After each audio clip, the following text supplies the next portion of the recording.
Alhamdulillah wa salatu wassalamu ala Rasulillah. Just again, the Shaykh, he gave such beautiful advice from the Quran, from the Hadith, from his wisdom, that just to complement it from some day-to-day practical stuff. And I'm going to have this interactive, so be ready. When we talk about things like the Asma al-Husna and the Sifat of Allah subhanahu wa ta'ala and how we need to stick to it, sometimes our younger brothers don't really understand the importance of what we're talking about. The Aqeedah of Islam, the belief of Islam, is the single most important thing of Islam. Tawheed is the essential thing in Islam. So when we give da'wah, we're not calling towards our intelligence. We're not saying I'm such a good debater. We're not debaters. This is not munadara. It's not mujadila. This is da'wah. We are callers. So what is our principle? The Quran was Sunnah. The Quran and the Sunnah ala fahm, on the understanding of Salaf al-Ummah. Now, we're not talking about partisanship or sectarian or trying to divide. No. Who here believes in the Quran? Raise your hands. If you don't, I want to make sure everybody's awake. Alright, good. We got you.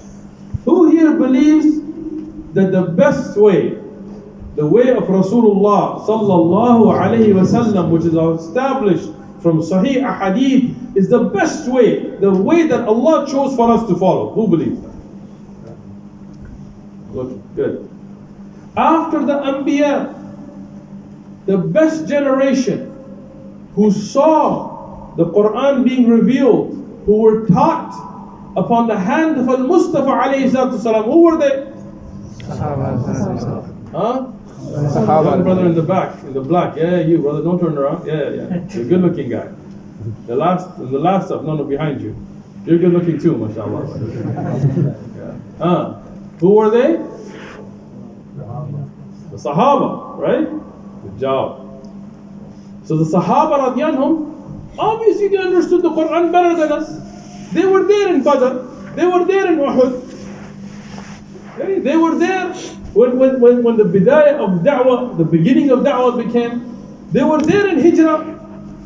Okay? So if somebody comes centuries later, Yani Abdullah ibn Abbas said that, but I think, who are you? I'm a doctor. Brother, go back to gynecology. Nobody asked you to give your opinion on Quran Hadith. Leave that to the shuyukh, leave that to the ulama. I'm going to give you practical understanding of this. Many of you may have or may not have seen, we have videos online on the One Message Foundation channel. We had a debate with 3 Christian clowns, I don't know what they call them. Apologists, I don't know what they're apologizing about. 3 callers towards batil, 3 people who attack Islam, 3 Islamophobes, and they set up a trick. With Ramadan, we went out to give da'wah. They didn't give us a warning or no, hey, we're coming, or can we make an appointment? No, they brought people from all over the country. All 3 of them came from different parts of the country. They brought their camera crews and they brought their fanfare and their entourage, and they said, we're going to surprise this guy and we're going to debate this guy on Islam. We saw them come, we explained, and their whole trick, if you watch the video, was they were going to get me on a point of ilm al-kalam, which is that, some people, they give meanings to the sifat of Allah that are not zahir in the Quran, that Al-Mustafa alayhi sallam didn't give, the Sahaba didn't give. They use philosophy, which came from the Greek. Their shuyukh are Aristotle and Homer and Plato and Mickey Mouse or whatever, Homer, Simpson. So they bring these ideologies of these, in the Greek were fruity people. I'm not going to get too, if you think LGBTQ is bad nowadays, go read their history. So they bring these principles from them and they say, we're going to utilize those to give meanings to the Quran, to the sifat of subhanahu wa ta'ala. We say no, we stick to the Quran. and what it explains about self. We take whatever Allah said about Him subhanahu wa ta'ala. لَيْسَ كَمِثْلِهِ شَيْءٍ. We say we don't compare Allah to any of His creation. We accept it. If Allah says He made istawa, khalas. Allah said it. Well, brother, how? Who told you to ask how? What do you understand of how? If I ask you what's the last number? What's the last number? You don't know? There is no last number. See, our mind is so small. If I tell you what's behind this wall, can you see? No X-ray vision? No? You good? If I tell you, what is somebody in a cave saying in Colorado? Shaykh is from Colorado. You don't know. We're limited. So how are you going to use your uqud, your intelligence, to try to give meanings to what Allah said about Himself? No. We just believe in it. If Allah said it, Allah knows best. That's it. How He said it, we believe it in that way. Kayfiyah, how is it, we leave it to Allah. That's it. Al-Mustafa alayhi salatu salam told us that you will see Allah. Have you ever been in a clear night? Yeah. You have? I know it's the UK. You might not get a lot of those. Huh? When there's no clouds. Have you ever seen the moon? Yeah. On the 14th night? It's bright. You've seen it? Did you have any problem seeing it? No. You will see Allah in the way you saw them. Not comparing Allah with the moon, na'udhu billah, but your sight. That's something so beautiful. You will see Allah. Right? But these people of bid'ah, they come and say, no, you can't see Allah. Why you want to make haram on me the best thing in Jannah? They say, how can you see Allah? Are you saying Allah is in a place? Are you? Na'udhu billah. Rasulullah sallallahu alayhi wa sallam said, you will see Allah. Khalas, you will see Allah. How will it happen? You'll find out, inshallah. That's it. So they brought this idea to debate with us. They said, we're going to bring up ilm al-kalam. And if you say that the yad of Allah means the nusra of Allah, and if you say the wajh means this, and the shaq means this, and istawa means this, then we will say the kalam means Isa ibn Maryam. If you can give meanings, then we will give a meaning. And this was their whole plot. And you know what happened? What happened? Yo, you didn't watch the video? You didn't subscribe? What's up, man? Kind of disappointed right now in Oldham, man. Come on. You go home today, alright? What happened? They failed. Why did they fail? Why did they fail? Because we don't do all that. We said if Allah subhanahu wa ta'ala said He has a yad, we believe in it. He says He has a wajh, we believe in it. If He said He made istawa, we believe in it. And we don't give our own meaning. Their whole da'wah fell apart. And then we told them, if you believe, watch the video, if you believe Jesus, Isa ibn Maryam alayhi salatu salam, is God, then how can God be born of a woman? When did the father marry Maryam? Na'udhu billah. Na'udhu billah. As you are, mashallah, good Muslims. If you had a child and you didn't marry the woman, would I respect you? No. Now how would you give nasab, na'udhu billah, to God for that? If a child is born out of wedlock, there is a very bad word, I'm not going to say it, in the masjid. It starts with a B, ends with a D, right? That's the name you give to children born to people out of wedlock, right? Right or wrong? You all speak English here or what? You got some... Huh? Na'udhu billah, if they say Isa ibn Maryam is the son of God and he was born to Mary who was not married to God, what does that make him? We don't say that. We say no, Isa ibn Maryam is from the order of Allah. As Adam alayhi salam was from the order of Allah. As Hawa alayhi salam was from the order of Allah. But they're not related to Allah. Allah has no relations. He has no children, He has no parents, He has no brothers, He has no sisters, He has no baby mamas, He's got no neighbors. No! Allah Ta'ala is above all. This is our da'wah. Walhamdulillah, thumma alhamdulillah. By the will of Allah subhanahu wa ta'ala, I want to give you glad tidings, good news. You know, in the last few years, last couple of years, since that debate, we've had more than 2,500 people accept Islam. Allahu Akbar. Allahu Akbar. You guys sleep. My man's in Birmingham, we're bringing the house down. What happened to Oldham? Allahu Akbar. Allahu Akbar. There you go. Imagine how each person will make an effect. Their children, their families. You know, I went to Indonesia, and it's the largest populated Muslim country in the world, the majority Muslim country. And I was driving, and the brothers, mashallah, drove me like way far into forests and stuff. And I was seeing all these masajid and Muslims, millions on millions, 220 million plus Muslims out there. And I started thinking, those early Sahaba, those tabi'un that went there for tijara, for business, they could not have imagined that from their good manners, from their akhlaq, from their da'wah, all those islands on islands, those hundreds of millions of people would all be Muslims someday. Imagine. Now me and you are here, and it's no accident that we are here. And there is a hujjah, there is a responsibility, there is a taklif, a job that was given to us for being here. Will we be the means of the entire island that you live on entering Islam, and the continent that you live on entering Islam? Because I'll tell you this, they will enter Islam.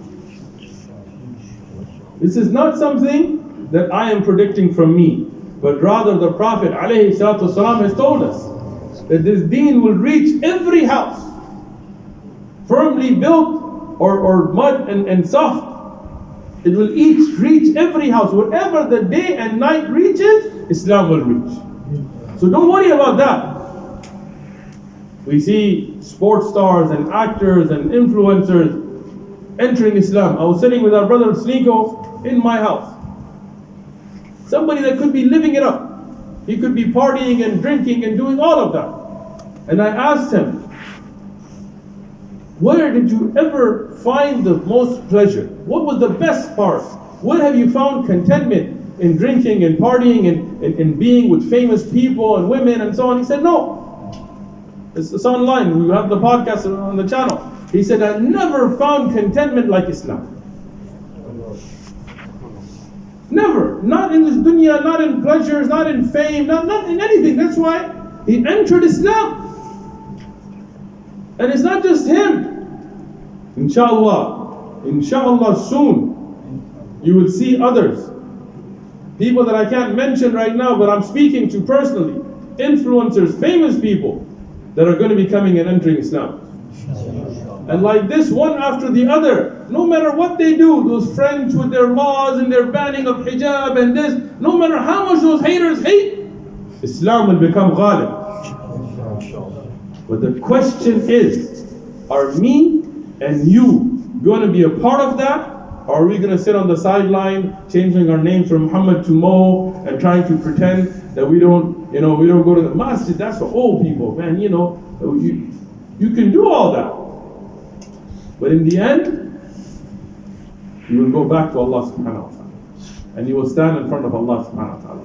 And there will be white guys and women and men who weren't born in Muslim households, that gave up their traditions and accepted Islam and became du'at.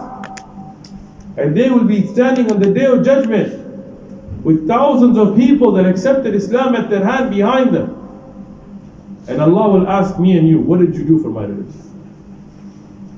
There will be shuhada, as the Sahaba of Uhud, as the Shaykh was talking about, like Mus'ab ibn Umayr, with their body parts cut, standing there.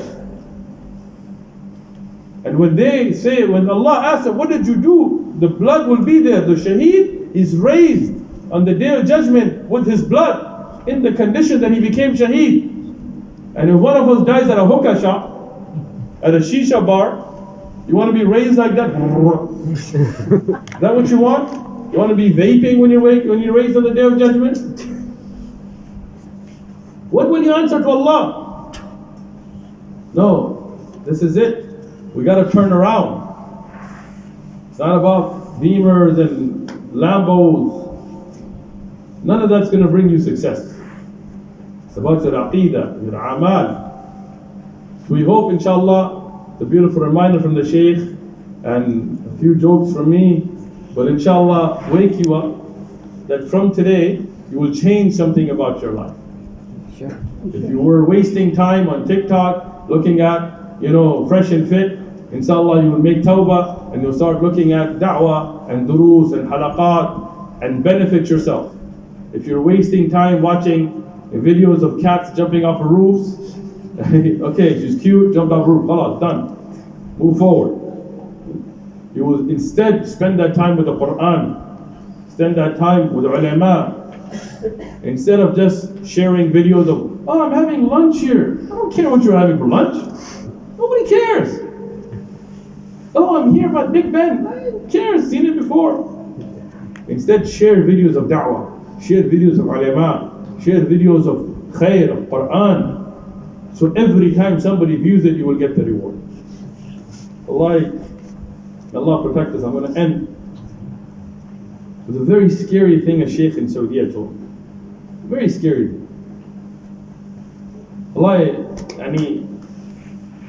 If we understood reality, you would cry from this. I was in Saudi and I met a Shaykh, a very active Shaykh, mashallah. He's a scholar, but he's also a da'i. He's not famous. If I mention his name, you won't know him. But he was a wonderful person.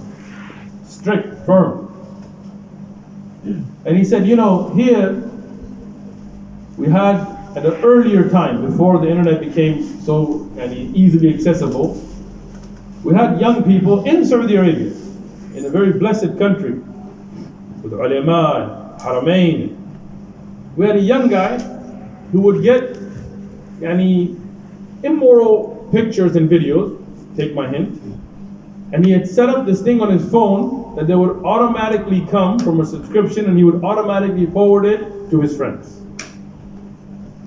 And nowadays, internet is very easy, but at that time, the Shaykh was talking about, it wasn't so common. So these kind of forwards were a big thing. May Allah guide us all. He was doing something haram. He got in a car accident and he died. And the brothers and his own friends, they went to him and they pulled him out of the car, the emergency staff, and he died. Kullu nafsin dha'iqatun. And his phone was lost and all of that. And his friends, the day after they did his janazah, they got a notification. Because that thing he had set up kept going. And they blocked it and all of that. But whoever didn't continue to get that sin. And the Shaykh said, subhanallah, when I was praying his janazah, after I prayed his janazah, one of the young men came and was crying and told me this. And he said, I remembered the ahadith about the one who guides towards wrong, how that sin will be upon them. Imagine if you misguide somebody.